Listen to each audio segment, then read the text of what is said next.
Hello friends, नमस्कार and welcome to समाधान। साथियों, उम्मीद है कि आप सब अच्छे होंगे और साथ ही साथ आपकी स्टडी भी अच्छे से चल रही होगी। बिहार कर्मचारी चयन आयोग बीएसओ प्रखंड सांख्यिकी पदाधिकारी जैसे कि 682 पदों पर इसका नोटिफिकेशन आया था और इसमें क्वालिफिकेशन को लेकर के जो प्रॉब्लम था उसको लेकर के आरटीआई के माध्यम से आपको बताया ही गया। और दूसरी चीज़ की जो संविदा कर्मी की संख्या आप लोग लगातार पूछ रहे थे, वो भी ऑलरेडी हमने आरटीआई के माध्यम से आपको बता दिया है। ठीक है, तो वो जाके देख लीजिएगा वीडियो में नहीं है तो। अब यहाँ पे जो आप सबका लगातार क्वेरी था, पिछले 1 महीने से आप सबका कमेंट्स आ रहा था और मैं आप सबका कमेंट देखता हूँ और जो ज़रूरी कमेंट्स होता है मैं उसको इग्नोर भी नहीं करता हूँ। तो फाइनली आप सबका जो भी लगातार क्वेश्चन था कि सर अलग-अलग प्लेटफ़ॉर्म्स पे अलग-अलग लोग बता रहे हैं कि सीटों की संख्या बीएसओ की बढ़ेगी। कोई 125 बता रहा है, तो कोई 150 बता रहा है, कोई 180 बता रहा है। आखिर सीटें बढ़ेंगी कितनी? तो पूरी अपडेट देखिए, कोई भी चीज़ें होती है उसके लिए ज़रूरी होता है डाटा। डाटा, उसकी सूचना, उसकी जानकारी को इकट्ठा करना, उसके बाद आपके साथ इन्फॉर्मेशन साझा करते हैं। तो यहाँ पे पिछले 1 महीने से मैं इसके जो भी डाटा है उसको एकत्र किया, उसके बाद आपको यहाँ पे बताने वाला हूँ कि आखिर इसकी सच्चाई क्या है, कितनी सीटें बढ़ेंगी। तो ये तो चीज़ें हो गई। उससे के बाद है आपका कि बीएसओ का एग्ज़ाम, इसका भी लगातार क्वेरी आपका। मैं एक चीज़ बता दूँ कि बीएसओ और सीजीएल 4 आपका इंटर लेवल से पहले होगा। तो जो लोग इंटर लेवल का फॉर्म तो भरे ही हैं, साथ में बीएसओ और सीजीएल 4 का भरे हैं, तो आपका यहाँ पे बीएसओ और सीजीएल 4 इससे पहले हो जाएगा। तो तैयारी करते रहे कंटिन्यू। इंटर लेवल का भी आप लोग ये ना लगे चला कि एग्ज़ाम इतना जल्दी होने जा रहा है, अभी इसमें टाइम लग सकता है, क्योंकि ऑलरेडी अभी वेबसाइट ओपन भी करा दिया गया है।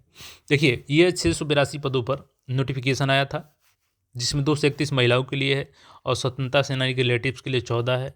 दिव्यांग अभ्यर्थियों के लिए वीआई 7, डीडी 7, ओएस 7 और एमडी का 6 था। और ये देखिएगा पॉइंट तो क्लॉज जोड़ा गया था कि आप उपयुक्त सभी रिक्तियाँ औपबंधिक है जो घट बढ़ सकती हैं, और यही कारण है कि प्रीलिम्स से पहले जो भी वैकेंसी होती है इसमें ऐड किया जाता है, या कोई संशोधन करना रहता है तो उसको संशोधन किया जाता है। ठीक है, अब आप सबका सवाल है कि सर कितना सीटें बढ़ सकती है, क्योंकि अलग-अलग लोग अलग-अलग दावा कर रहे हैं कि इतनी सीटें बढ़ेंगी, उतनी सीटें बढ़ेंगी। तो देखिए, सबसे पहले होता क्या है ना कि इसके लिए ज़रूरी है कि पहले सूचना एकत्र किए जाएँ।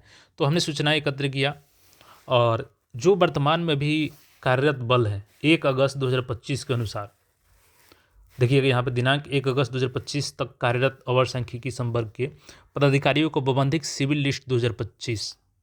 अब यहाँ पे पूरी डिटेल्स हम लोग समझेंगे। यहाँ पे इनका देखिएगा तो किस डिपार्टमेंट में कार्यरत हैं और इनका कब तक कार्यकाल है, यहाँ पे सेवानिवृत्ति की तिथि, ये सारा चीज़ें दिया गया है। निदेशालय जैसे कि पटना मुख्यालय में है, तो सारी चीज़ हम लोग जानेंगे यहाँ पे।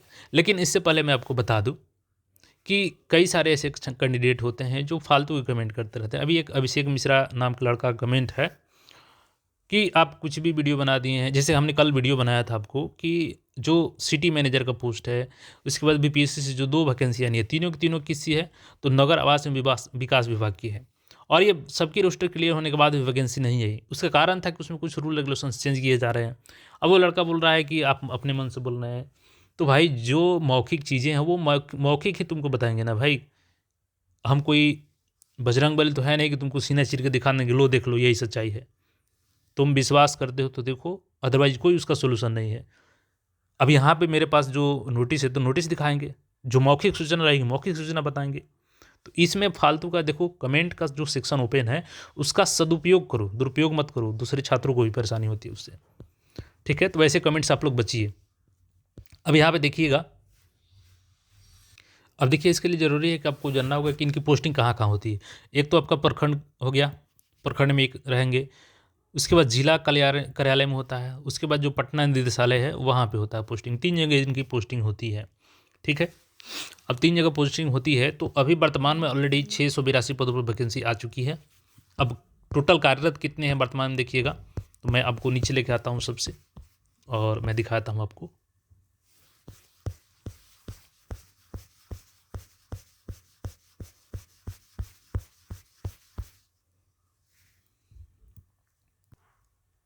देखिए यहाँ पे जो स्ट्रेंथ है आपका 397 है। ठीक है, तो 397 ऑलरेडी यहाँ पे कार्यरत हैं और अभी मैं बताऊँगा इसमें से किनका कार्यकाल कब खत्म हो रहा है, क्योंकि मैंने पूरे लिस्ट का अवलोकन किया है। 682 और 397 यहाँ पे ऐड कीजिएगा तो देखिए कितना हो गया, 9 हो गया यहाँ पे, ठीक है। और 17 यहाँ पे हो गया, 7 10 1079 हो गया। यानी कि जो वैकेंसी आ चुकी है प्लस वर्तमान में जो कार्यरत है वो टोटल मिलाकर के स्ट्रेंथ कितना हो गया, 1079 हो गया। प्रखंड में पोस्टिंग कितनी होगी, 534। जिला में लगभग 2 मान के चलिए, तो आप यहाँ पे 100 ही मान लीजिए ना, यहाँ पे 38 जिला है तो 100 मान के चलिए एक जिले में रहेंगे टोटल, तो कितना हो गया आपका 634 हो गया। उसके बाद निदेशालय में मिला करके टोटल, तो कुल स्ट्रेंथ देखिएगा तो लगभग स्ट्रेंथ जो है वो वैकेंसी आ चुकी है उसके हिसाब से 682।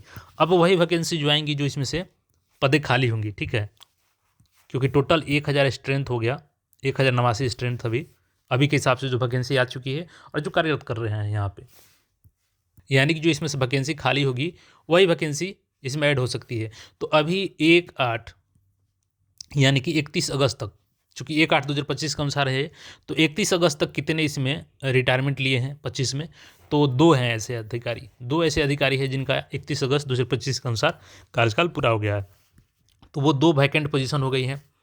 अच्छा, इसके अलावा एक नोटिस देखिएगा, चूँकि सामान्य प्रशासन विभाग की तरफ से हमने आपको बताया हुआ था कि 12 दिसंबर को मुख्य सचिव की अध्यक्षता में बैठक हुई थी और सभी उसमें आयोग शामिल हुए थे, सभी जो निदेशालय हैं, डिपार्टमेंट्स वहाँ से शामिल हुए थे। कारण उसका क्या था कि जो आपकी देखिएगा विषय में कि राज्य में अधिक से अधिक युवाओं को ससमय नौकरी देने का लक्ष्य, सरकारी नौकरी की रिक्ति को जल्द से जल्द भरने हेतु करवाई। इसमें रोस्टर को लेकर के एक बात कही गई थी कि राज्य के अधीन सभी प्रशासनिक विभाग, सभी प्रमंडलीय आयुक्त, पुलिस मुख्यालय के अधीन सभी कार्यालय, सभी जिलाधिकारी विभिन्न इत्यादि में दिनांक 31 मार्च 2026 के तक के रिक्ति के अनुसार जो भी रिक्तियाँ यहाँ पे है उसका रोस्टर क्लियरेंस करके 31 दिसंबर 2025 तक सामान्य प्रशासन विभाग को अधिसूचना उपलब्ध कराई जाए। यानी कि 31/3/2026 तक भी जो लोग रिटायर हो जाएंगे उनकी भी पदें वैकेंट इसमें मानी जाएगी। तो अब यहाँ पे मैं बता दूं आपको, जो ये लिस्ट है सिविल लिस्ट, इसमें से 2 ऐसे अधिकारी हैं जो 31 अगस्त 2025 को रिटायर हो चुके हैं और 5 ऐसे हैं जो 31 मार्च 2026 के अंदर में रिटायर हो रहे हैं, ठीक है। तो ये यहाँ पे रियल वैकेंट पोजीशन कितना हुआ, 7। अब जो लोग 150, 125, 180 बता रहे हैं, मुझे उसकी कोई आइडिया नहीं है क्यों वो ऐसा बता रहे हैं, क्योंकि मैं जो सूचना एकत्र किया वहाँ पे भी अभी बताया गया कि ऐसी कोई न्यूज़ नहीं है, यानी कि गैड के पास अभी कोई ऐसी वैकेंसी नहीं पहुँची है 180 BSO की। रही बात ये वैकेंसी 7 जो ऐड हो रही हैं कि ऐड हो सकती हैं, नहीं हो सकती हैं, तो ये अभी गैड के पास नहीं पहुँची है, पहुँचेंगी तो स्थितियाँ साफ होंगी। और एक ही कंडीशन है सीट बढ़ने का, कब बढ़ सकता है, जब इसमें से मैक्सिमम लोगों का प्रमोशन कर दिया जाए अगले पद पर, या यहाँ पे इसका पुनर्गठन कर दिया जाए, उसी कंडीशन में होगा। लेकिन वर्तमान में अगर बात करें हम लोग तो वर्तमान में अभी कोई वैकेंसी नहीं मिल पाई है, ठीक है। तो यही अभी इसकी रियलिटी है वैकेंसी के कि अभी 7 पोजीशन वैकेंट हो रहे हैं और बाकी अगर इसमें प्रमोशन कर दिया जाता है जो कि अभी नहीं हुआ है, और या पुनर्गठन कर दिया जाता है जो कि अभी नहीं हुआ है, तो दोनों कंडीशन हो जाती है, तब ये सीटें आपकी अच्छी खासी यहाँ पे सीटें बढ़ सकती हैं, ठीक है, 100 प्लस या 150 प्लस बढ़ सकती हैं। लेकिन वर्तमान में अभी ऐसी कोई सिचुएशन नहीं है। तो मुझे उम्मीद है कि सारा चीज़ आपका क्लियर हो गया होगा। जहाँ तक एग्ज़ाम डेट की बात है तो देखिए कैलेंडर को लेकर के भी आदेश दिया गया था जो 12 दिसंबर को बैठक हुई थी कि जनवरी में सभी आयोग अपना कैलेंडर जारी कर दे। और खास करके देखिएगा तो BSSC चूँकि लेट लतीफ़ी होती है, लेकिन BSSC इंटर लेवल लेट लतीफ़ी जरूर करेगी। BSO आपका और CGL4 ये टाइम से कंप्लीट हो जाएगा, तो तैयारी आप लोग अच्छे से करें। देखिए CGL4 तो आपका अप्रैल तक होगा प्रीलिम्स इसका, लेकिन उससे पहले आपका BSO का प्रीलिम्स हो जाएगा और CGL4 से पहले आपका BSO कंप्लीट हो जाएगा, देन BSO CGL4 कंप्लीट होगा और फिर उसके बाद ही आपका नंबर आएगा इंटर लेवल का। तो इस पे जो भी राय है आपका कमेंट करके बताइए। और देखिए फर्जी कमेंट से बचिए आप लोग, जो कमेंट आपका दिया गया ना उसका सदुपयोग कीजिए, जो जेन्युइन क्वेश्चन है वो पूछिए, ठीक है। बाकी अपडेट्स के लिए चैनल को सब्सक्राइब करके जुड़े रहें। मिलते हैं फिर नए अपडेट में। धन्यवाद।